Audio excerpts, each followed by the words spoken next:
All right, this is episode 15 of the Unknown Asylum podcast. This one's going to be, let me mute that TV. This one's going to be a little bit more personal, a little bit more talking about my life, a little bit more personal, even more personal than the podcasts I talk about my personal problems with health and stuff. This is my life, man. For the past 5 years, I've been talking to the same girl online, and here's some pictures she sent me, some signed pictures she sent me.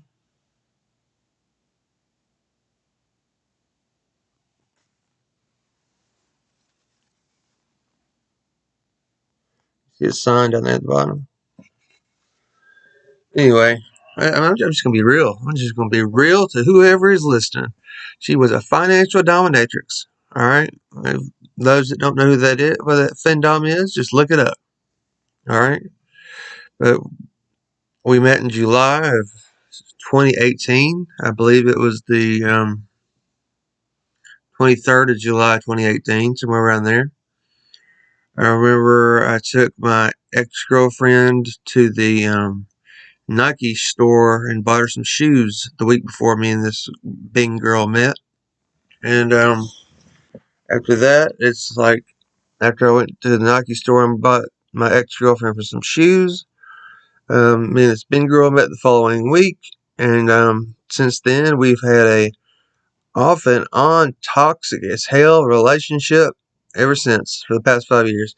Up till a few days ago, actually, or a few weeks back, somewhere around there, some days back. And what did I do for her? I bent over backwards for her. I sent her money. I did things for her financially. We talked like we were friends. I mean, there for a good bit. Every day at 5:30, I could count on a text from her, and we would text from at least 5:30 in the afternoon to 7 o'clock at night, 7 days a week. Then times passed. As times passed, I got texts later in the night from her. And by later in the night, I mean like after midnight. After midnight, I'd get a text, and we'll text for a little while, and it's like felt like what we had was real. It felt like what we had was real. I'll be honest with you. Felt like a real relationship, not just a girlfriend experience type deal.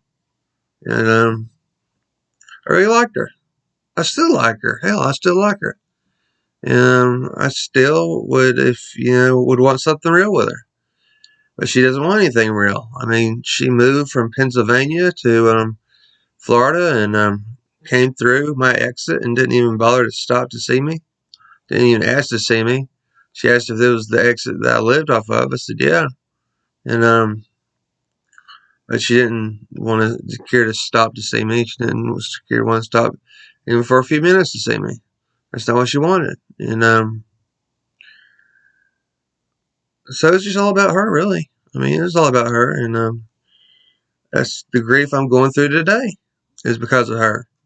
And my therapist, say what you want about therapy, say what you want, but my therapist says I'm at the bargaining stage that I still want her in my life, and you know what? Maybe that's true to a certain extent, but to a lot of the extent, I don't.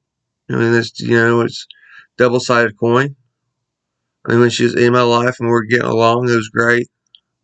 But when she was in my life and we were at each other's throats and toxicity was showing up and we weren't getting along, and that was causing me not to get along with everybody else in my life, it was just hell. And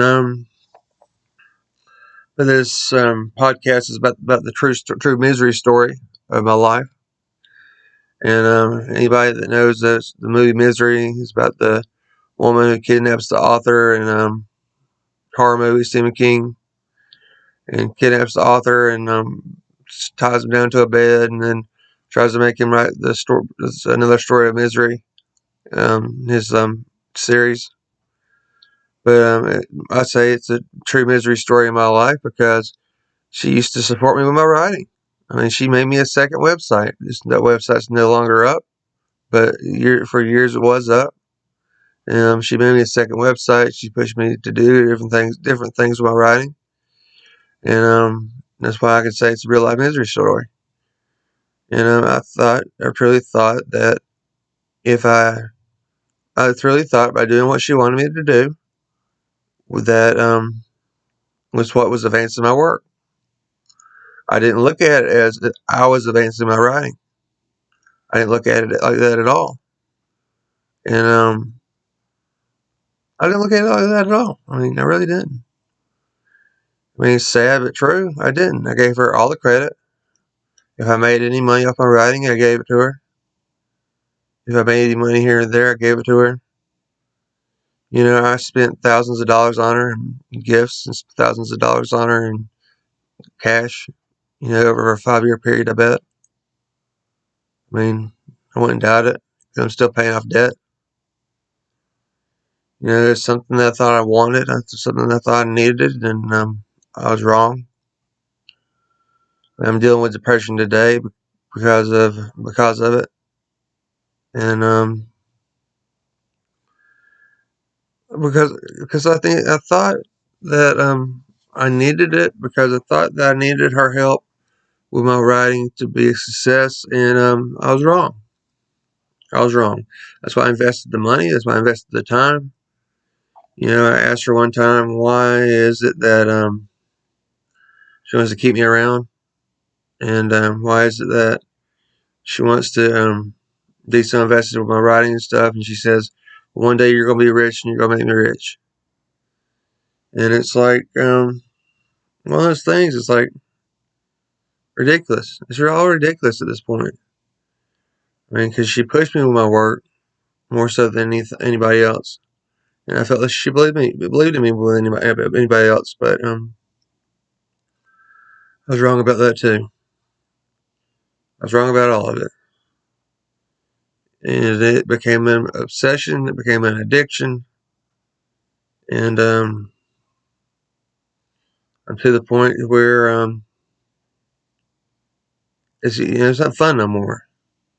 It's not fun no more, and it's just ridiculous. It's all ridiculous. I mean, because she'd upset me. You know, she'd upset me, and not care that she upset me, not care about me. Like she says she cared about me. She claims I'm her favorite person to talk to, or my favorite person this, favorite person that.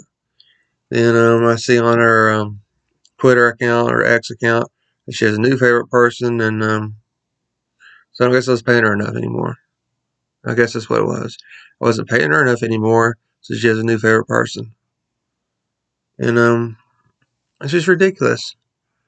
It's ridiculous what I've allowed myself to go through for the past 5 years because I sold stuff for her. I sold Iron Man #1 for her, and I sold just all sorts of different comic books for her.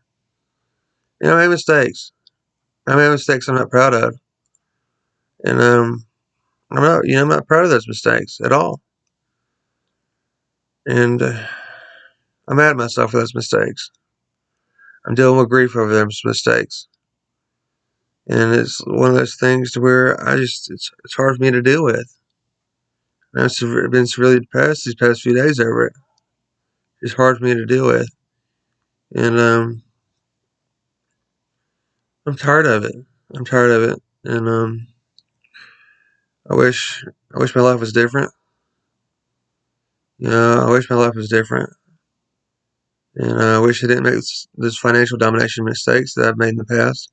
I made fin-dom mistakes dating back over a decade, or almost a decade.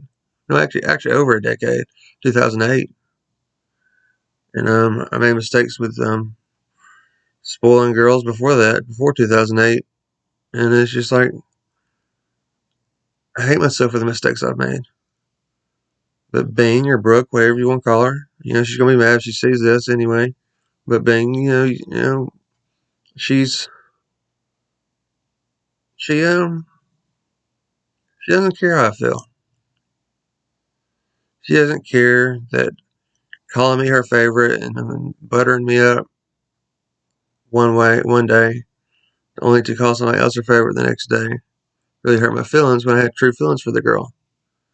And I know that true feelings for the girl sounds stupid, being that I've never been in the same room with a girl, never only talked to the girl a few times over the phone, mostly as text messages. But, you know, I enjoyed the push she gave me in my writing. I enjoyed what I thought we had.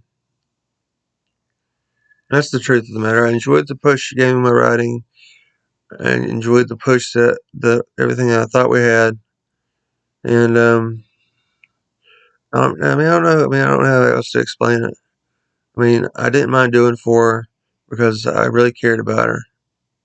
And even though I didn't have the money to do for her that like I was doing, even though that I was getting myself into financial trouble. It's like, do I want to get in a financial relationship with somebody else? No, I don't. I don't. Really don't. And it's just it's hard to deal with. It's hard to deal with because I don't have that support in my writing no more. Even though I know it's me doing the work, it's me that's putting 100% of the work in. And but I don't have that support no more. I don't have that push no more.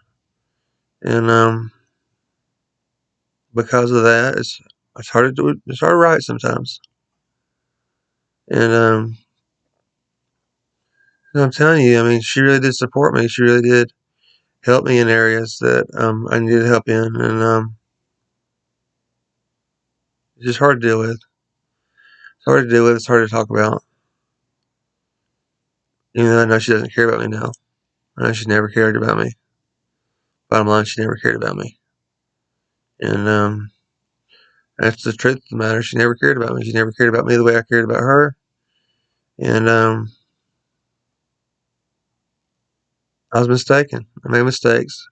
I made plenty of mistakes over the past 5 years, giving her chance after chance after chance, giving her money, buying her gifts, and allowing her to use me. I made many mistakes allowing her to use me, and I can't help it. I made those mistakes. I can't get them back. All I can do is move on. That's all I can do is watch out for myself, do for myself, and move on. Do for myself, make myself happy, and move on. That's it. That's all I can do. I try to put this behind me. Try not to be so depressed over it. Try not to be so upset over things because she doesn't want what I want, and that's never going to change. And it's just I'm just mad at myself. I mean, it's because it's a real life misery situation that I stayed in. I didn't escape from long ago. Right at the back, I stayed in it. I let her have her way, and it's just nuts. It's nuts. It's all nuts, and I'm sure this is boring to whoever's watching it, but I made a mistake. Plenty of mistakes. Thousands of dollars in gifts and thousands of dollars in financial money to mistakes. It's something that I regret.